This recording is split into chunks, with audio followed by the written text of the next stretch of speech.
This talk today is not about me. It's gonna be all about you, and we're gonna travel time together. We're gonna understand the dreams that you had when you were young and how that dream lead into what you are doing now. I'm sure that there's a lot of like turns along the way, and we want to examine that turns together. We're gonna celebrate the success together. Okay?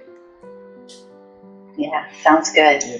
And Sejal, as earlier I said, if you, your name Shane, and your family, if ever travel to this part of the world, please accept our invitation in advance, and we'll be so happy to take you around our town, show how beautiful our country is.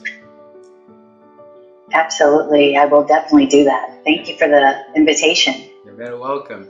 And to kick off, in our culture, it's very honor if we can have you to do a little introduction of who you are and the works that you're doing. Can you do that for us?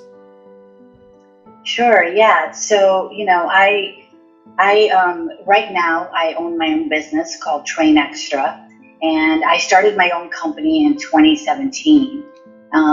By way of background, I have an employment law background, and so for a number of years I was a defense attorney. So I was representing supervisors and leaders in cases that dealt with harassment, discrimination.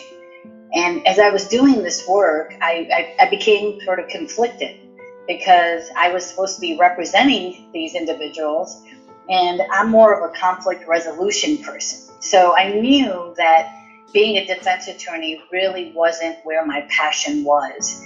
And so when my son was born 11 years ago, I decided to leave the litigation world and start kind of educating and being helping companies take their culture and be more proactive and create better cultures so that we don't need to deal with lawsuits, or we can mitigate our risk of lawsuits. And so I started doing a lot of training on the side, and while I was raising my son when he was younger. And then finally, in just 2017, I said, this is really the impact that I want to make in the world. I really want to help organizations create psychological safety, create environments where people feel a sense of belonging, feel like they're included. And so I started my own company. And so what I'm doing right now is I offer all kinds of workshops on different topics, including civility. I do diversity inclusion workshops. I do a lot of educating on unconscious bias and microaggression, which impacts a lot of diverse groups. And so I do workshops both in person as well as virtually. And so that's kind of what I'm doing right now. As I mentioned to you before, I with my employment law background, I have a unique lens by which I look at these workplace cultures. And so it's a beautiful opportunity for me to work with organizations to kind of really help empower not only their leadership, but also the teams themselves, so that they could work better and produce better results. Beautiful, beautiful. Thanks a lot, Sejal. You have a phenomenal journey that you introduced to us in about 2 minutes and 30 seconds, and that's not enough for us to know. So in this conversation, let's dive in deeper and let's figure out, how that journey took place at the beginning and how it's transformed into what you are doing today. Okay, and thanks a lot for helping organizations to change their working practices, to review the culture, because inclusion for a very long time and belonging for a very long time has been neglected over the years. And then thanks for all the people leading the change like you. And during the pandemic, we start to see a lot of booming for investments, and business leaders started to take it seriously, which should be taken seriously at the beginning anyway. Okay. So let's travel time together. And when I was a little boy, I really enjoyed becoming an astronaut. Okay, wearing the astronaut suits and jumping in different planets seemed so cool to me, but life didn't give me any chance to do anything close to that. So I want to bring you to your childhood when you was young. What was your dream of your future Sejal self? What is that you're gonna be contributing for the world? Yeah, it's funny. I knew when I was really young that I was going to be a lawyer. I think I was 11 years old where we were sitting around at a dinner table with my family, and I was like all children. We ask why a lot, right? Children are curious. We're always asking questions, and I remember my dad saying, "You are definitely going to be a lawyer because you ask why so much, more than most children do." I always wanted to understand, if somebody said like how they were feeling, my question was always, why are you feeling that way? Always kind of wanting to understand why people were acting the way they were, why people were believing things the way they were, why they were making certain assumptions. And so I knew at a very young age that I was going to be a lawyer. And my dad actually, when he was in India, he started law school in India. But then when they moved to the United States, he didn't have an opportunity to continue his legal career here. Like most immigrants, he barely spoke English.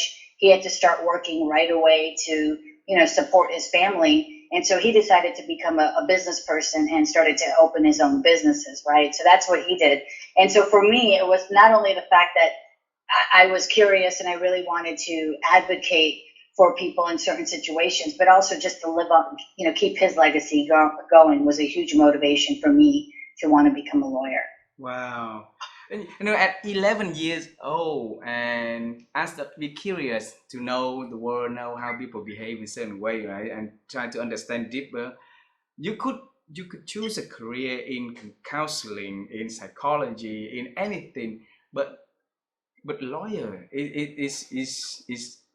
is there any other thing, any other reason besides carry the legacy of your father that that make you to really get into the career of lawyer? Yeah, I mean, when I grew up, my parents moved here in 1974 from India. And just a little fun fact, right? I was actually conceived in India, but I was born in the States, right? Yeah. So when they moved here, we lived in an Italian neighborhood. When I was growing up, we moved around when I was younger, but when I grew up, we grew up in a predominantly Italian neighborhood. And my family was the only Indian family in the entire neighborhood, in the entire town. We were the only Indian family there. And so when I was younger, I dealt with, discrimination. I dealt with harassment, bullying from some of the other kids in school. And so part of me always wanted to advocate for people who were being mistreated in that way. And so at a very young age, I knew I wanted to advocate for social justice, and because I was always asking why, I was always challenging status quo from a very early point of view.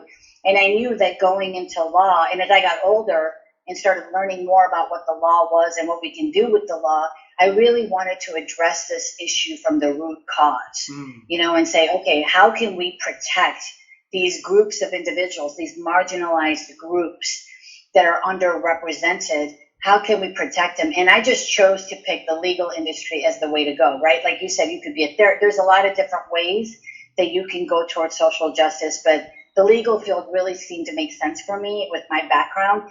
And I'll tell you what, I never regret it. I mean, even now, even though I'm not practicing, I know that that's the place that's how I was able to make such a huge difference when I was working with organizations and make an impact, and I continue to do that. And so the legal knowledge that I gained really helps, set the foundation for all the work that I do today. Beautiful, beautiful. So if I remember correctly from what you said earlier in your career as an employment lawyer, you help the employees to, what is that exactly that an employment lawyer actually do? Yeah, good question. So what I did was I was a defense attorney. So I actually helped the companies. So I was representing, so let's say you work for an organization and somebody else is harassing you or someone's discriminating against you. Let's say it's your supervisor and you file a complaint against your supervisor. Then I actually represented the supervisor in that lawsuit. So I was not representing the employee. I was representing the other side, which is interesting because when people hear my background, I think a lot of people would imagine that you should be representing the employee because they're the ones being harassed and discriminated like you were. And I actually chose to do the other side. And I talk about that in my first TEDx talk about how being both on the victim side of being harassed and discriminated against, and now representing people who were being accused of that, it gets a seat. I lost you for about 10 seconds. So when you shift into the other side, I lost from that point. Yes. Yeah. And what I was saying was that because I was able to see it from both perspectives, I got to see a different side of the story that most people don't get to see, right? And I talk about that in my first TEDx talk a little bit. And thanks for that speech on the TED. That's how we got connected. I got really inspired by the sharing, the model of the head, and then go to the model of power, and I really enjoy, to get to know you, and then that's how we have the conversation today. Okay, so I'm just curious. Sometimes people got carried so much from the works that they do, and they keep doing and doing and doing without having time to reflect and think and make a different choice at what they do. And I want to know, when you're busy representing for the employers, and when did you find time to put another lens onto the work that you do and transform it back into the way that have been organization to preventing all of that to happen through the training and workshops, to make the culture different? Yeah, it really started when my son was born 11 years ago. Because at that time, I was working for a big law firm and I was working a lot. I was working, a senior counsel, so I was working a lot of hours. And the minute I saw my son, I knew I wanted to be at home with my son, right? So I said, okay, how do I take all of the skills that I've gained, the knowledge, the education, the experiences that I've learned as a lawyer, and how do I take that and create something where I can work from home? And that's really where I started. I joined a couple universities, some colleges, and I started teaching as a professor in the employment law area. I started teaching employment law. I started teaching diversity and inclusion. And I said, this is actually really, really what I want to do. I'm effective at educating people. It takes a certain type of person to take very complicated issues and to be able to bring them down to pieces and information that people can understand. And I have a natural ability to be able to do that, right? So I said, okay, let me start doing more training. And so I started doing a lot of workshops for different organizations just on the side to see if I would like it or not. And then finally in 2017, I went for it. I said, if this is what you want to do and this is what your passion is, let's do it full time. And that's when I started my company. So it didn't happen overnight. It was something that I started thinking about when he was born, and I was kind of just testing out different things. And then as soon as I realized that my passion was for educating people, and then when I applied it to the workplace and the culture, what I realized was that companies, they were spending a lot of money on defending lawsuits. They were spending a lot of money on hiring lawyers, on compliance requirements, but they weren't spending enough money. They weren't putting in enough resources to be more proactive, so that you create the culture where you don't have these issues happening, or at least you try to mitigate those experiences. And so that just is something that really resonates with me, because I think we could save a lot of especially now when you think about so many employees leaving their workplaces, if we can create better workplaces where people don't want to leave, then we help everybody, right? And we help our communities and the world globally by making sure that we're creating workplaces where people are happier, where they're more positive. We're going to achieve better outcomes, right? So it just made sense to me. And so it was a long process, but I love what I do. I enjoy it. I'm at a point now where it doesn't even feel like work. It's just a passion. It's just what I love to do, right? Beautiful, beautiful. Sejal, I have a lot of executive friends who lead in organizations around the world. Some of them leading, like many countries. Some of them even leading a continent. And by the time that they retire, There's two things that they regret not doing, and one of them was to starting their own business when they were young. And we always tell them that they will always have time to do it, that it's never late. And um, and the moment is because we're in the comfort zones, and then working for organization, you got everything taken care of, you got a paycheck at the end of the month, insurance cover, right? Even if you prepare for months to for years to get used to to test the water, and that leap of faith of of resigning the role and starting on train extra, right? Train extra is something that it takes a lot of courage. So I want to congratulate you for that, right? I want to bring you to that point when you got you feel like it's just the right time. So what was in your head back then, and who did you consult with to to start the entrepreneur career? It there was no plan, and that's I wish I had this like better answer for you on this question, because I wish I could say, yeah, I planned it, and I had all these clients lined up, and I had actually, it was for me, it got to the point where I had a birthday in November of 2017, and I've been doing this on the side for a few years already, right? And I had, when my son got a little bit older, I'm a single mother. So when my son got a little bit older, I was like, I got to go back to work full time because I have to pay the bills. I live in the Bay Area. I've got a lot of expenses. And so I actually went back to work full time, and I was miserable being away from my son. I did not want to be away from him. I wasn't doing the teaching that I wanted to do. And so I had this birthday, and I was doing a lot of just self-discovery, self-reflection, meditation. And I just said, you know what? It's now or never. Go for it. If you believe that you can make an impact, then do it. So I literally gave my notice, and a month later, I had my business cards, my company website set up. I had no clients. I just took a complete leap of faith in myself. And granted, I had my law degree to fall back on. So if I failed miserably, I can always go back to practicing law, or I can always go back and find a full-time job. But I really didn't have a plan. I really just made up my mind, and it was scary. It was really, really scary to, like you said, leave that stable paycheck, those insurance benefits, the retirement. But I really just got to the point where I said, go for it. I mean, you can make a huge impact. And so I did. And when COVID happened, it got really scary because I was doing all my workshops in person. So I was traveling everywhere.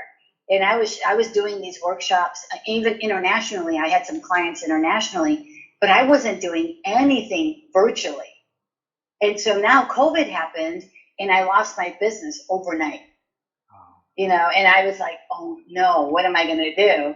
And so again, really quickly, I made the decision, you got to pivot, set everything up virtually, and let's go. And I just went for it, And so yeah, I don't have any grand plan, but I will say this: surrounding myself with the right people, making sure you have a solid network of people that support you, that you can turn to for mentorship, that can, open doors for you, was very important. And so building relationships is something that I've done my whole life. It comes very naturally for me to build relationships. That really helped me to get to where I am today. And thanks for reminding about the importance of having other people in our life, right? And there's also saying that we have to sum up the 5 people closest to us. So I'm curious to know, Sejal, what is the type of the 5 people that closest to you in your life, though? I'll tell you what, I used LinkedIn a lot. I mean, I had mentors from prior jobs, but those were more in the legal industry, and I was going into more of the training industry. So I was starting in a brand new sort of industry and where I wanted to go. So I really leveraged LinkedIn. I mean, for the first year, you won't believe this. When I started my business, I had 700 connections.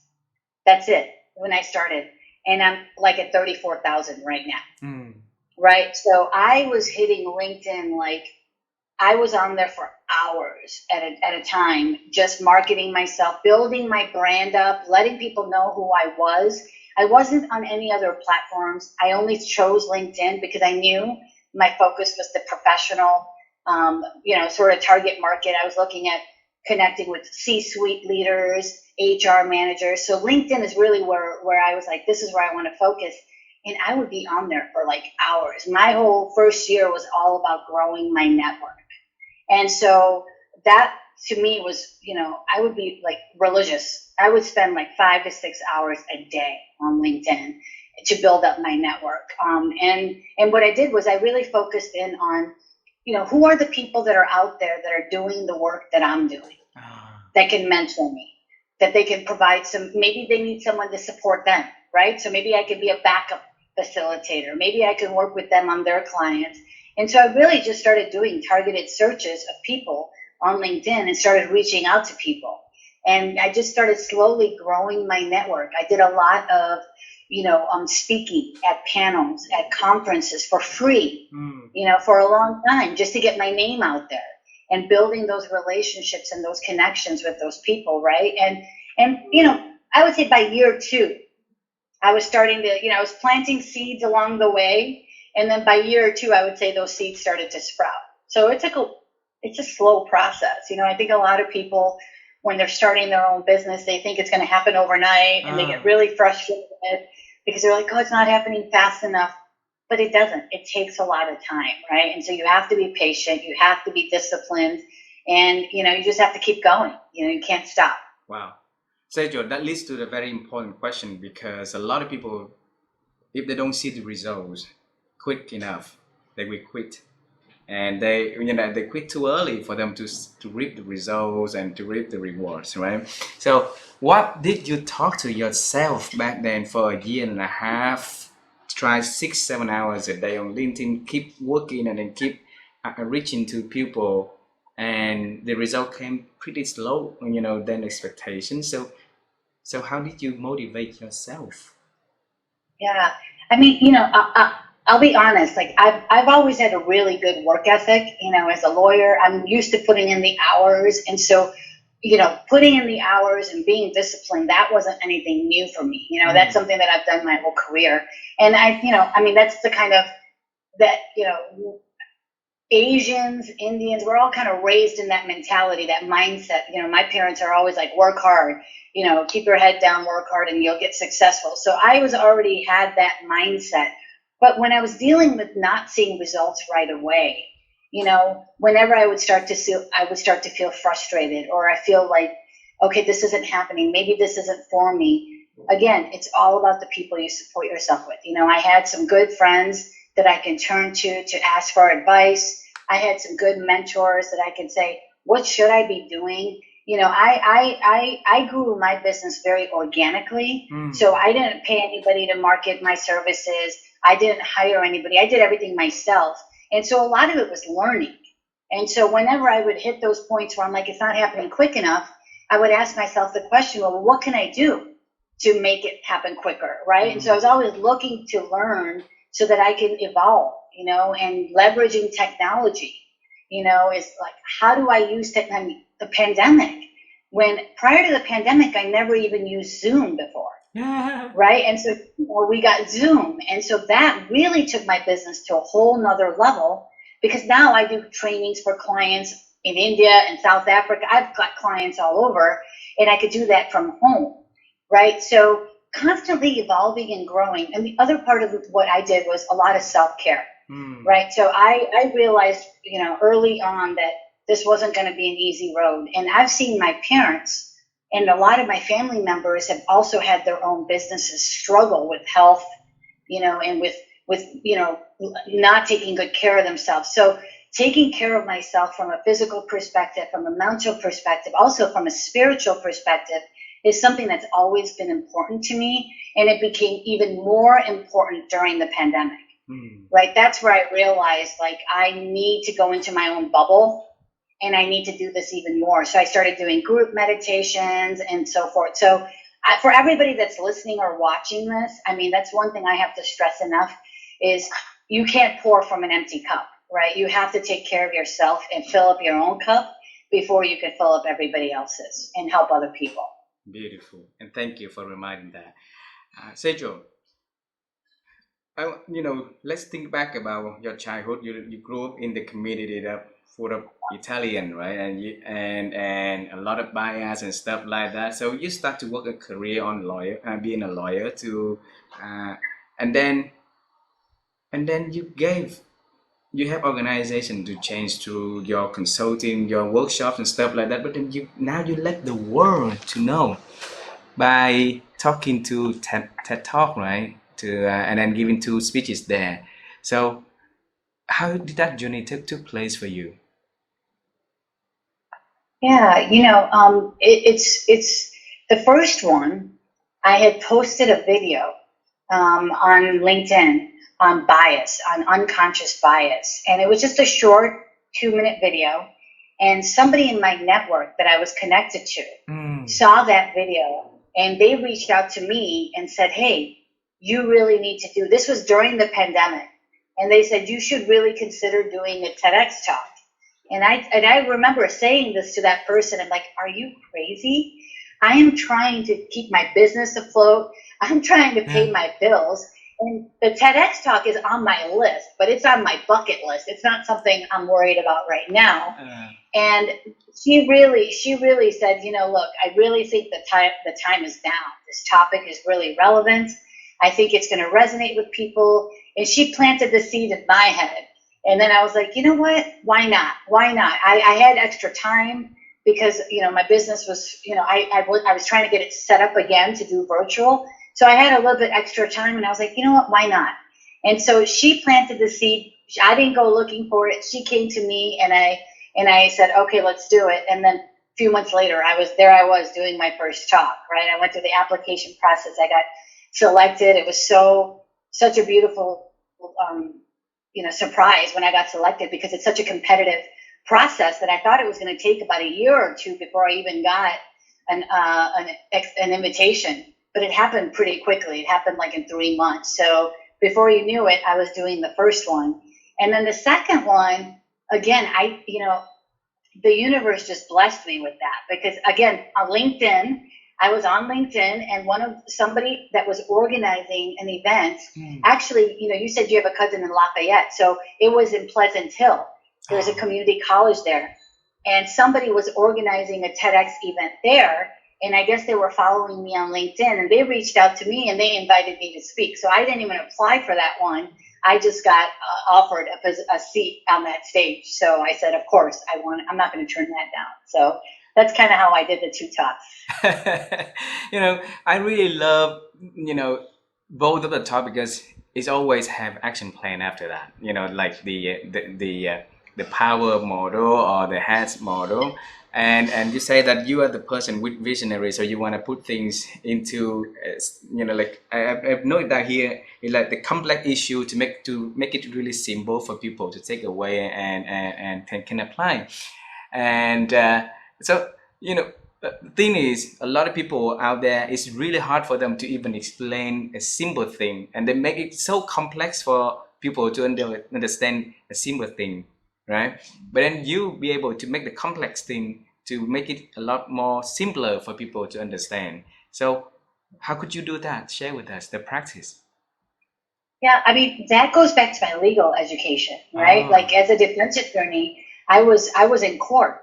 I was in front of judges. I was in front of juries. So I had to break these concepts down and make these arguments and advocate for my client's position as a lawyer. So that's really where I fine-tuned on that skill, right? Of being able to, there were sometimes when we would have experts who we would talk to, they would make all kinds of, complicated analysis and hypotheses, and we have to break those down so a jury could understand it, right? And so I did that for a long time. So it was, and that's really when I started educating.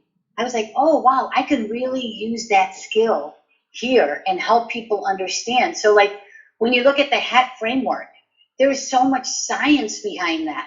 But when you listen to just that part, it's broken down to very basic. Everybody on the planet can understand the HAT framework, right? But when you look at each one of those elements, I put a lot of time researching that. It's not like I just kind of threw it together, right? But that's what we want. We want it to resonate with people, and people resonate with things that they can relate to, that they can understand, right? And that they can say, oh yeah, I can apply this. If they don't understand it, then you're not really empowering them, right? So my whole goal with both of those talks was to empower people with strategies so they can take that to their own life, and now they can apply it to their own situations. Wow. So if we want, because you've been in there for a long time practicing it, right? And for a new amateur like me and a lot of audience out there, if we want to be like that, what baby steps should we start taking now so that we can start building that capability up? Yeah, I think it's one of the things to do is to start consuming information, right? So in law school, we read lots of thick books, volumes and volumes of books when we're going through law school. So I had to get really good at reading a lot of information and then summarizing it really fastly, right? So that's one easy thing that everybody can do is start reading more and then start summarizing it. So you could start by summarizing it in writing. And then the next thing you want to do is start explaining it to people. And start talking about it to people. Oh, I read this book, and in this chapter, here's what they said. And the more that you start to explain what you're learning to other people, you'll get to understand, oh, wait, when I do it this way, they react differently. They understand it. And when I do it this way, it didn't work. So it's a lot of practice, right? The other thing you could do also is when you're in conversations with people and somebody explains something very complicated to you, paraphrase it back to them. Get used to repeating and summarizing information. And that's really how you get good at doing that. Wow, beautiful.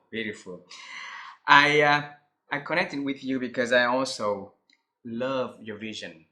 On LinkedIn, you put that the vision is to envision a world where where there's a more accepting world, and my passion is to connect with people that want to contribute and make the world a better place. So I know there's a lot of people out there every single day trying to do that. You are included. So what is an accepting world in your definition and in your vision, Sejal? Yeah, I think a part of it is, understanding that we all have unconscious bias, right? And I think people don't understand that concept. People think that, oh, when someone treats me badly, that they're not a good person, that they're not well intentioned. And based on what I've seen, both as a lawyer and as an educator, that's just not true.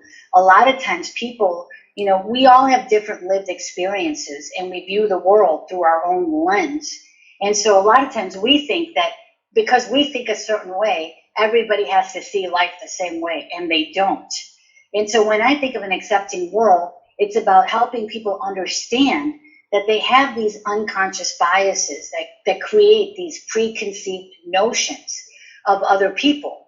And so we end up putting people into categories. We end up stereotyping people rather than looking at people as individuals who have their own identities. And so my vision is to just help as many people as I can to open up their mindset, to say that not everybody sees the world the way that I do, that people see things differently, and to be open and to be willing to change your own perspective. Because just in the last decade, there's been a lot of science in this area, and that we've learned that we can unlearn our unconscious biases and we can retrain our mind to think differently, right? And so all of my work really is with that underlying premise to help people expand their mindset, expand their perception of what they think, so that they can be more accepting of the people that are in their lives, of our communities, of our workplaces, etc. Beautiful. I share your head framework a lot with my children, with my family, with the people that I know during our conversations, either in the group or one-on-one. And they say that even my daughter and my son, they are very young, but they still say the hardest one in the head is the hold off. because Mm-hmm. we got carried so much into the thinking and into our bias being rooted in ourselves for so long. So hold off on that, having the time to hold it off is really challenging. And is there a way that you can share with us so that we can pause, slow down, and hold off and ask why? That is really, you make a really good point. That is very hard to do. Mm, And the reason why is because our brain is processing so much information that's coming at us. mm, So it makes these quick judgments about people. As soon as we see somebody, our brain is firing off all these assumptions about that person. And so we're kind of on autopilot. mm, It's much easier to be on autopilot. I mean, think about like brushing your teeth, right? Brushing your teeth. Think about how annoying would it be if you had to sit there and think about, okay, I've got to brush this one, I got to brush this one, I got to brush this one, I got to brush this one. If you stop and thought about all the different teeth you have to brush every single day, it would be annoying, it'd be frustrating, right? So we go on autopilot. We brush now, we don't even think about the fact that we're doing it. mm. Same thing when you think about conscious bias and unconscious bias. If you think about it, really, it's a matter of speed. So when we're consciously aware and we're being more proactive in how we're reacting to people, we slow down our thinking. So we're mitigating our unconscious bias by simply just pausing and giving ourselves an opportunity. So when you're in a situation, right, and I talk about this in my workshops a lot, is when you're in a situation and you see somebody, like let's say you're walking down the street, and you see somebody walking down the street, and all of a sudden you have a really strong, and it could be either a positive reaction for that person or a negative reaction. Mm. Remember, unconscious biases can be both positive and negative. They're not always negative. I think a lot of people think, oh, it's always negative, and that's just not true. It could be positive as well, right? So when you're in that moment and you see somebody and you realize that you have this really negative reaction towards them, that's when you want to practice your hat right away. Hold off, Mm. right? You want to catch yourself and say, wait a second, I don't even know this person. Why am I making all these assumptions about this person I don't even know, right? And so it's consciously recognizing that you're making these automatic, preconceived assumptions about this person. And as you keep doing this, as you keep applying that hat approach, it gets easier and easier to put yourself on that pause. Yeah. Right now, I hear something in my head and I'm able to stop and say, whoa, you're doing it. Stop. Check that bias. You're doing, and you're able to pick up on it. As soon as you get aware that you're doing it, you'll be able to catch yourself more. And that way, when you're in these situations where you're making a decision, like let's say you're at work and you're making a decision to hire and you have some kind of bias, you can say, wait a second, make sure I check that bias at the door and make this decision, not because of some preconceived notion, but because this person is truly qualified. They have the skills and the experience to be in this position, right? So it is tough, but it is doable. Beautiful. And if as many as many of us could hold off our thinking, Yes. imagine how beautiful thing we can think of as for somebody else, right? How many beautiful things we can speak about somebody else, and how beautiful we can contribute to this world if we can do that. Thanks a lot for sharing that very simple principle. It's hard, yes, but with sharing and with the awareness, then I believe that eventually we'll get there. I have two last questions for this conversation, plus one bizarre question that I promised my speaking coach that I will ask. Okay, you mentioned about the word thinking. You think 12 times in this conversation. All right. And then, like you, my wife and I, we have a vision about the world in a way that if we can help people to improve their ability to think, then they can make a positive change in their lives. And as many people can improve their thinking, then the world can get better. And that way also. So every person that I got a chance to talk to, I'll ask the question like this. So Sejal, how have you been improve your ability to think over the years? and I'll just clarify that question, right? So I look at it a little bit differently, right? And so it's not about our improving our ability to think, because our ability to think can improve when we learn, when we open ourselves to different perspectives, engage with people who are different than us, right? But I look at it more from, can we improve our ability in how we behave, right? So when we have a thought, we may not be able to stop our thinking. We may not be able to improve our thought. We may not be able to change each other's thoughts or behavior, or thoughts or the way that people think. But how am I changing or helping people change their behavior? And so that we can do. We can help give people guardrails and boundaries and different ways of thinking about things so they change their behavior. And as people change their behavior, their thoughts also change, right? So if you think about like a bad habit, you have a bad habit. Let's say, for example, you eat a lot when you're stressed out, right? I do that. Sometimes when I'm stressing out, I have a tendency to overeat, right? So I know that bad habit of mine. And so what I do is, when I know that I'm feeling stressed out, I have to be aware that my automatic reaction, because of the way that my thoughts are in my brain work, is go eat. It's going to be, I can't stop that thought. It just comes there, right? So I can't change the way that my brain thinks that way. But what I can do is improve my habits, my reaction to that thought. So when I know that I'm stressed out, what am I going to do? Instead of going and eating 20 chocolate chip cookies, which would be what I would love to do, I'll go do 20 minutes on the treadmill, right? So I've had to replace that bad habit with a behavior, a more positive behavior. And so as I do that, I would hope that my thinking improves to say, okay, exercise is going to improve my thinking. It's going to improve the serotonin, all the chemicals in my brain, and that hopefully will change my thoughts, right? So I kind of look at it from the flip perspective. How can I change my behaviors to change my thinking versus how do I change people's thinking to change their behaviors? It's the same. It's going to start up with the hold off, right? So yes. Wow. Okay. The second questions is about the future, because we've been talking about the past, the present, and if we're not talking about the future, then it's not fair and it's undone. All right. So is there anything Sejal is working on that you're exciting you want to share with us and with the world so that we can celebrate with you in advance? One of the things that I'm super excited about that I'm working on is a couple years ago, I joined an organization called Nobody Studios, and I consult with them as their chief culture officer. And one of our goals is to build 100 new companies in the next 5 years. So that is something that I've never done before. That is something that really is challenging me. It's stretching my thinking to a whole different level.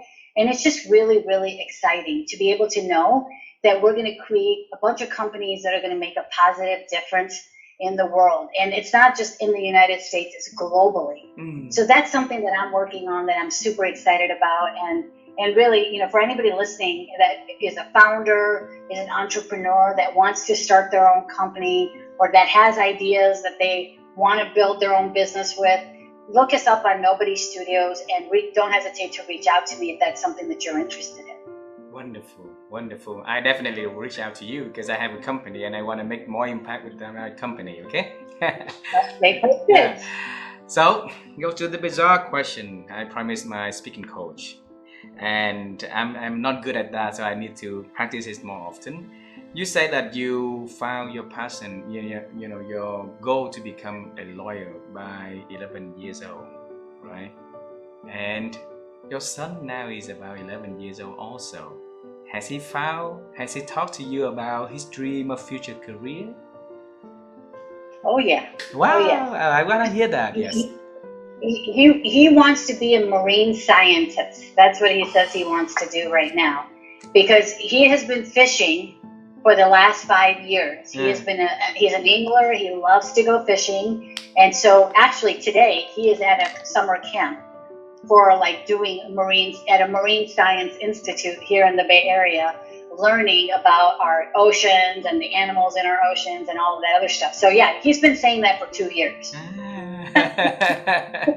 Please say hello to Shane and tell him that he's gonna be a wonderful marine scientist, and we need more science in this world, scientists in this world also to help making our planet better. So tell him he's gonna make it, okay? Sejal, thanks a lot for being so kind, so generous to spend your time joining our program. I really enjoyed the conversation. I hope you have some good time with us, and I wish you all the best. See you in Vietnam or see you in the Bay sometime, okay? Perfect. Thank you so much. Have a great day. You have a wonderful evening. Bye bye.